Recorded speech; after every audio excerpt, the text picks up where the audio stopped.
E então, tudo o que aconteceu com Jerusalém é através da rejeição da lei de Deus, a rejeição da palavra de Deus, a rejeição da vontade de Deus. E não será diferente por quê? Porque o mundo que nós vivemos hoje é um mundo que vive sempre rejeitando a graça de Deus. Martinho Lutero, ele tem uma frase que fala assim, que nós não seremos condenados pelos pecados que nós cometemos, sabe? Porque os pecados que nós cometemos, existe um Salvador que morreu na cruz do Calvário e que está disposto para perdoar todos os pecados. Se confessarmos e abandonarmos o nosso pecado, Ele é fiel e justo para nos perdoar e nos purificar de toda a injustiça. Porque Deus amou o mundo de tal maneira que deu seu Filho unigênito para que todo aquele que nele crê não pereça, mas tenha a vida eterna. E então, a graça é o presente de Deus para uma nação caída, para uma nação pecadora. A graça não é para os santos. A graça é para os pecadores, para os perversos. Quem se sente pecador, a graça é para ele. Paulo, em 1ª carta de Timóteo, capítulo 1, versículo 15, ele fala assim: Jesus Cristo veio a essa terra salvar os pecadores, dos quais eu sou o pior pecador. Então, você acaba entendendo que a salvação tem que ver com quem se sente, acha pecador, quer abandonar o seu pecado e viver segundo a vontade de Deus. E hoje o mundo todo é mergulhado a virar as costas contra Deus, querendo seguir o seu curso natural, acreditar na ciência, acreditar na filosofia própria, de que não, eu tenho controle de tudo, eu posso tudo na minha vida, colocar cada vez mais Deus em segundo lugar, como uma opção apenas da vida, não ser o regente da vida de cada um de nós. E quando isso acontece, os juízos de Deus não se apartarão da nossa casa, não se apartarão da vida de cada um de nós, porque Deus é justo.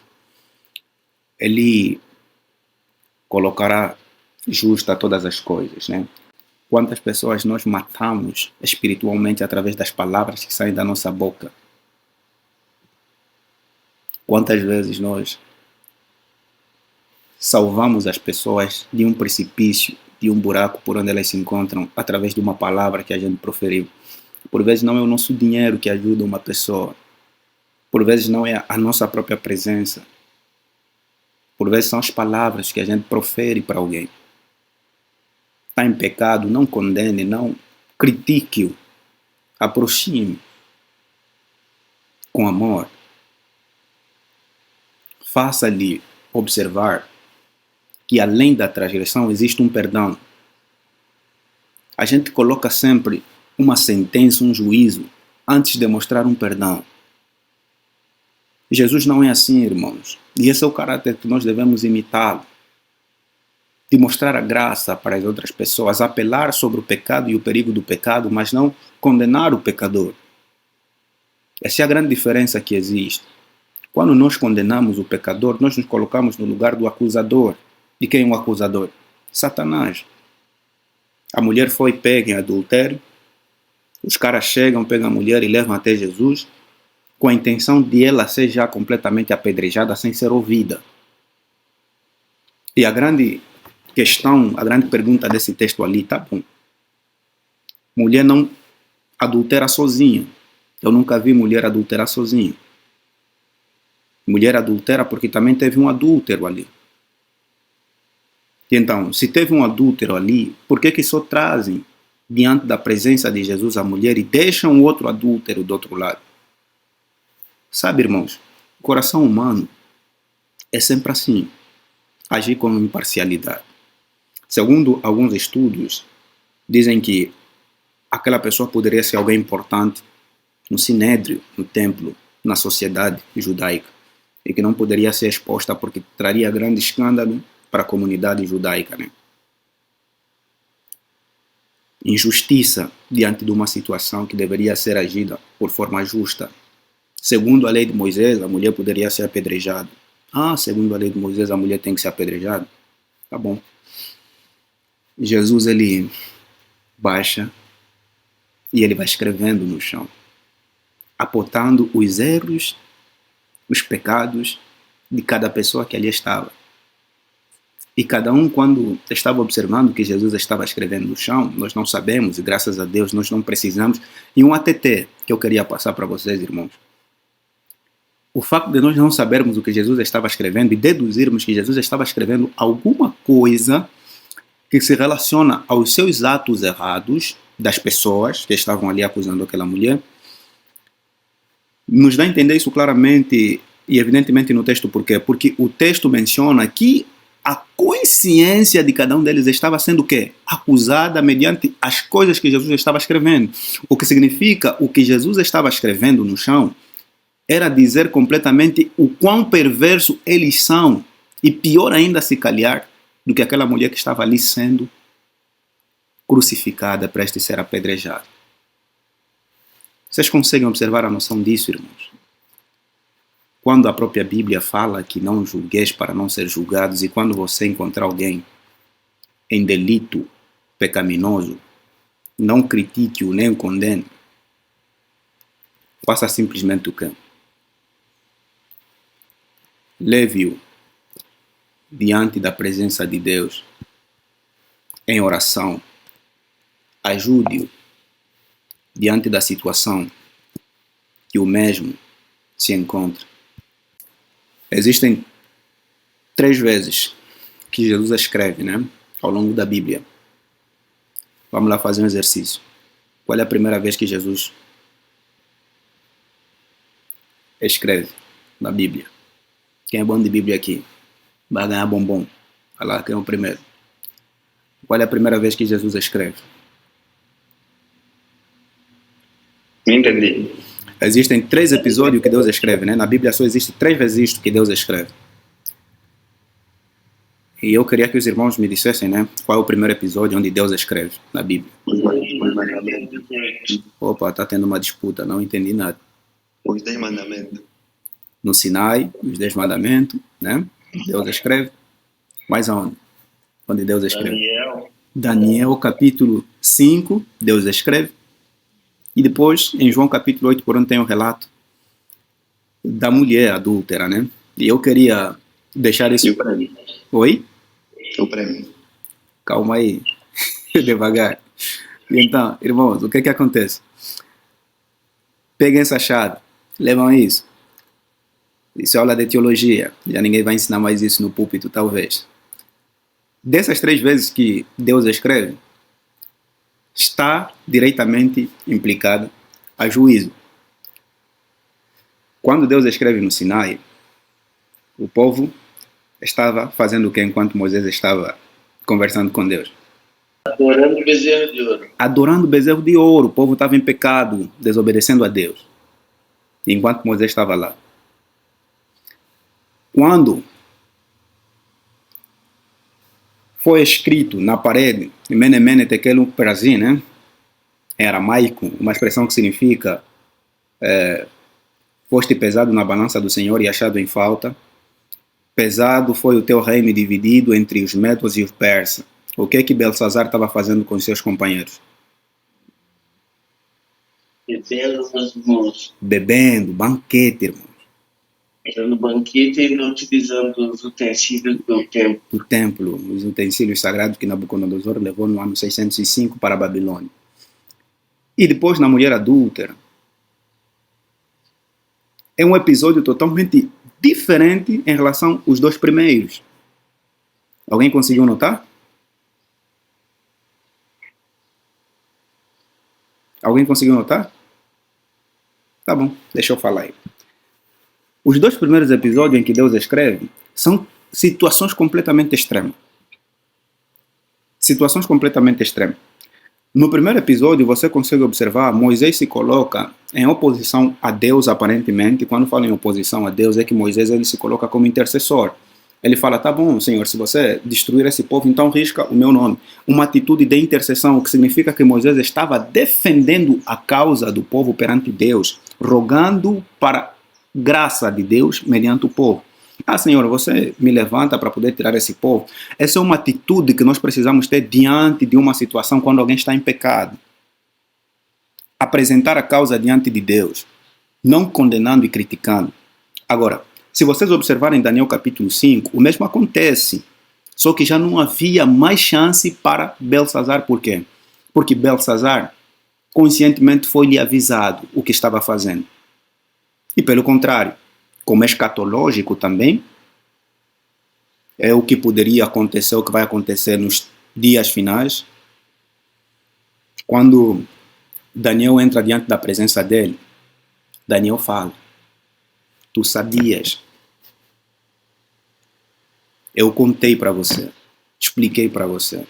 E além disso, a Nitocris, que aparentemente é a mãe dele, a rainha mãe, que é mencionada lá em Daniel capítulo 5, quando ela entra diante do palácio e observa Belsazar com os seus amigos, ali os soldados banqueteando ali, né?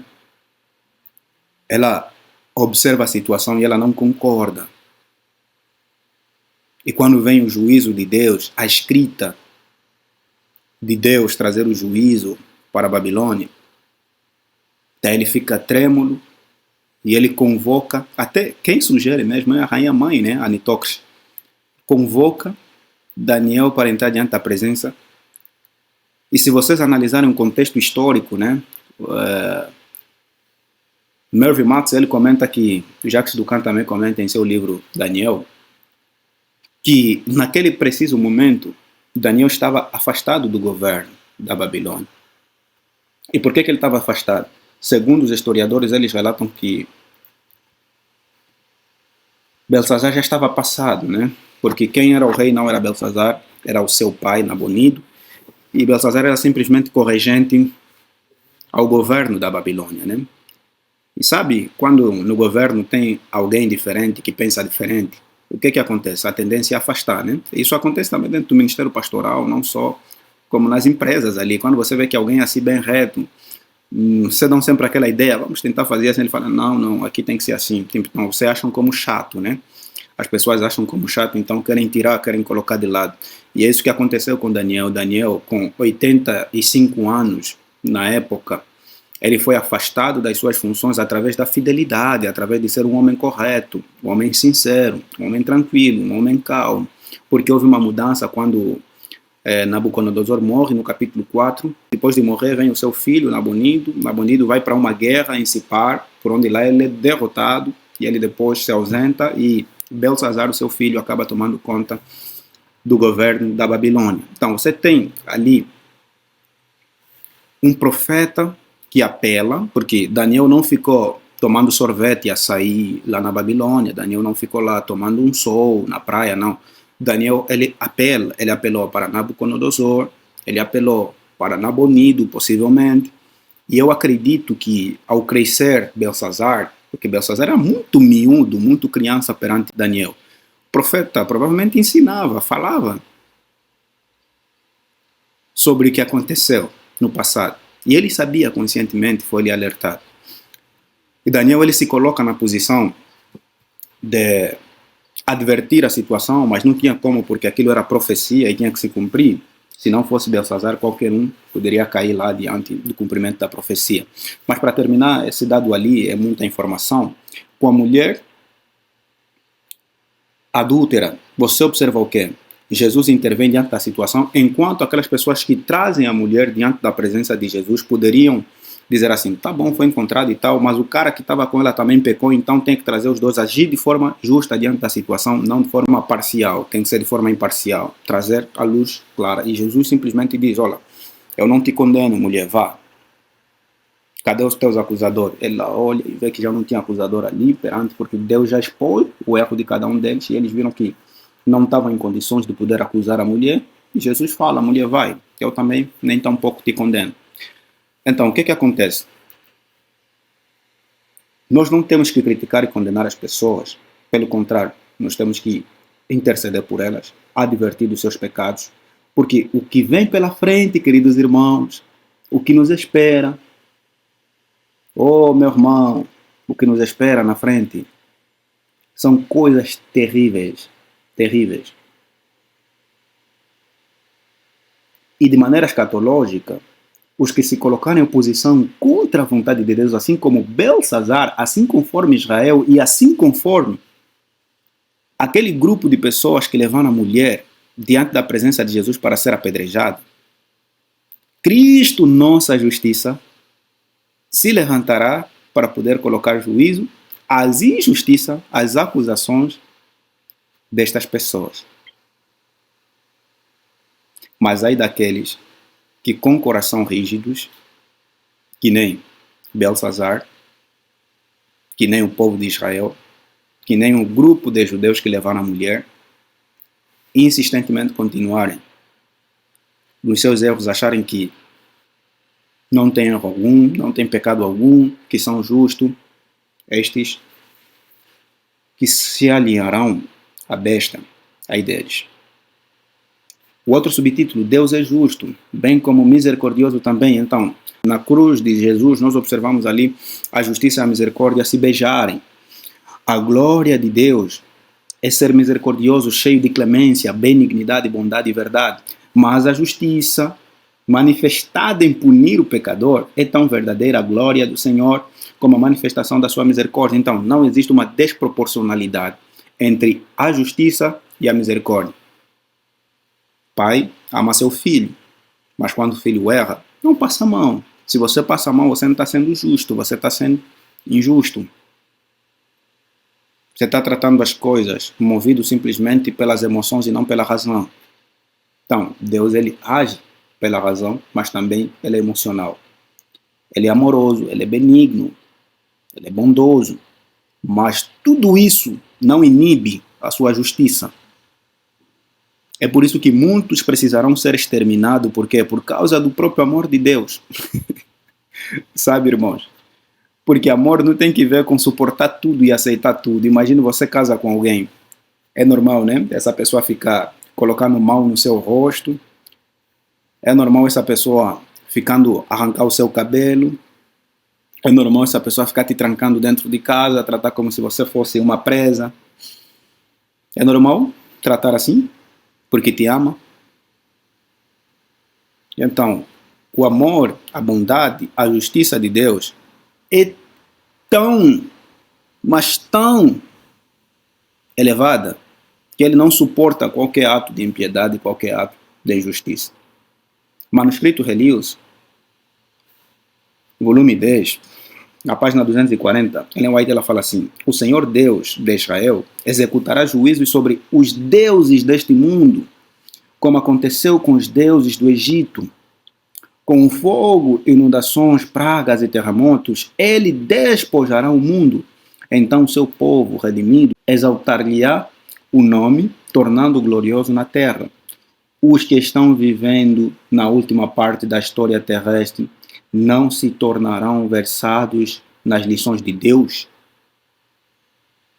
Irmãos, nós que estamos vivendo nos dias atuais, meditando de tudo que Deus já fez no passado, vê o que Deus fez contra os egípcios, vê o que Deus fez contra a Babilônia, vê o que Deus fez contra a Grécia, vê o que Deus fez com a própria Roma na Idade Média e o que Deus fará no futuro. É terrível, irmãos. E um ATT, né, segundo a teofania, né, que é a ciência que estuda a manifestação divina, a teofania, ela fala que não é meramente a destruição ou o juízo ser iniciativa do próprio Deus, né? Eu queria deixar claro isso aí, porque algumas vezes nós fazemos confusão. Então, Deus é tão justo, tão misericordioso, que ele não suporta impiedade. E o que acontece? O mesmo ateu, o Calombe, estavam tendo um debate, acho que com a Michelle e algumas outras pessoas, ele me perguntou o que aconteceu com o endurecimento do coração de Faraó. Então, não é que Deus endureceu o coração de Faraó, né? A versão que nós usamos da Bíblia está toda podre, irmão. Se quiser jogar fora aí, queimar, louvado seja Deus, compra a Bíblia hebraica aí, com a Septuaginta, né? Que é a tradução do grego no Antigo Testamento. Então, o que acontece? Primeiramente, seria ilógico, e eu, se fosse Moisés, não iria. Por quê? Porque ele me fala que vai lá, mas eu vou endurecer o coração dele. Isso já não bate certo. E então, o que significa que o que está por detrás dali é o seguinte: Moisés, você vai lá, mas ele vai continuar do jeito que ele é, arrogante, insistente, mas você vai. Porque se você observar, quando Deus se apresenta a Moisés, ele fala que o eu sou. E quando fala o eu sou aquele que manda, eu sou aquele que ordena, eu sou aquele que coloquei o meu povo nessa condição através do que? Através da impiedade do próprio povo, através da insistência, da ignorância do próprio povo. Então, são as nossas ações, resumidamente falando, que nos colocam em condições de misérias. Não era vontade de Deus que o povo fosse ao Egito. Eles foram através de um mal que eles próprios cometeram. Pegaram o seu próprio irmão, tentaram contra a vida, mas houve ali um santo dentre os irmãos que disse, não vamos matá-lo, vamos simplesmente jogar nesse poço, vamos matar um animal, colocar em suas vestes e levar para o nosso pai e dizer que ele foi morto, foi devorado por um animal selvagem do deserto. E assim eles fizeram, né? Aquele que tem sido o nosso intercessor, Deus, o nosso intercessor, que ouve todas as orações e confissões dos penitentes, que é representado com um arco-íris, o símbolo de graça e amor, por cima da cabeça, em breve cessará sua obra no santuário celestial. A graça e a misericórdia descerão então do trono e a justiça tomará o seu lugar. Aquele a quem o seu povo tem esperado assumirá a função de que tem direito de juiz supremo. Em toda a Bíblia, Deus é apresentado não somente como ser de misericórdia e benignidade, mas também como um Deus de rigorosa e imparcial justiça. The sign of the time, a certeza dos juízos de Deus. Em nosso tempo, o amor de Deus é retratado como sendo de tal natureza que o impedirá de destruir o pecador. É isso que falam, né? Em nosso tempo, o amor de Deus é retratado como sendo de tal natureza que o impediria de destruir o pecador, né? Há uma parte do grande conflito, no último subtítulo, né? No último capítulo, o capítulo 42 do grande conflito, na última página fala assim, né? O grande conflito terminou, pecados e pecadores não mais existem, o que significa que Deus não virá simplesmente para destruir o pecado, mas também pecadores. Quando fala pecadores, aqueles que estiverem ligados completamente com o pecado. Então, Deus, ele não trará condenação. Nós somos condenados através da nossa falsa de crença, e é isso que João escreve. No capítulo 5, ele fala assim, que o Filho do Homem não veio para julgar, nem condenar. Se você pegar Marcos capítulo 16, versículo 16, um texto que a gente sempre apresenta nos estudos bíblicos, a gente fala assim, quem crer e for batizado, será salvo, porém quem não crer será condenado. Então, o ato de condenação vem, se não somente pelas decisões, as escolhas que a gente faz. O Filho do Homem veio não para julgar nem condenar o mundo, mas para salvar. Esse é o papel de Deus, salvar. Então, essa nossa impercepção de querer estudar Deus, querer colocar Deus em uma determinada condição, dizendo não, Deus é tão misericordioso, Deus ele perdoa, hoje pecou, amanhã pecou, olha, só acumular pecado, não confessa nem abandona pecado, porque Deus é maravilhoso, Deus é graça. E esse tipo de Deus que está sendo pregado muitas das vezes, um Deus que abraça todos, um Deus que ama todos, que aceita todos sim, pecador, né? Mas ele não permite com que eles permaneçam do jeito que ele aceita. Não permite do jeito que ele aceita. Você pode se apaixonar, né, por um homem, por uma mulher, que não gosta de trabalhar, não gosta de fazer as atividades domésticas. Você pode se apaixonar. E o que existe de dedo podre, meu irmão, é ruim, né? Muitos têm dedo podre, né? Alguns ainda são abençoados, saem bem diante de uma situação de má escolha, pela ajuda de Deus conseguem endireitar a mulher ou o homem para se adequarem em um relacionamento saudável. Outros mesmo já não aguentam. Quando vê a beleza, a primeira vez se apaixona, mas quando descobre os comportamentos errados, já não suporta, né? E é uma palestrante das atividades de chá de cozinha, né? Não sei se aqui no Brasil chamam o quê? É chá de cozinha também aqui no Brasil? Despedida de solteiro. Tem uma palestrante em Angola que ela fala assim, minha irmã, se você escolheu o teu limão e é amargo, é ruim, sabe fazer o quê? Corta o seu limão, espremendo no copo, faz uma limonada suíça e bota açúcar, que vai estar gostoso. E então, em alguns casos, quando a gente faz essa escolha ruim, o que acontece? Se a gente não puder se adequar, a gente separa, a gente larga, a gente não aguenta. E é o mesmo que acontece com a graça de Deus, não é diferente. Deus, ele recebe você. Ele recebe, né? Não seria bem a palavra aceita, perdão. Deus, ele recebe você. E quando recebe você do jeito que você está, amargo, sem sabor, com hábitos errados, comportamento ruim que ele recebe, mas ele vai moldando o seu caráter, aperfeiçoando, trabalhando cada vez mais para o melhoramento do seu caráter. E se você não se permite ser mudado, não é possível 5 anos, 10 anos, 20 anos de adventista, não querer mudar de comportamento, não querer agir cada dia de modo diferente. Não, temos que ver esse cristianismo, não está bom. Não está bom. Claro, você não foi transformado, ou você não aceitou Jesus como teu Senhor e Salvador. Não é possível você aceitar Jesus como Senhor e Salvador pessoal e continuar do mesmo jeito. É como se fosse você casar com alguém e continuar com os mesmos hábitos desde o primeiro ano de casado. Tipo, você leva todos os comportamentos, deixa sempre toalha molhada na cama. Quem suporta isso?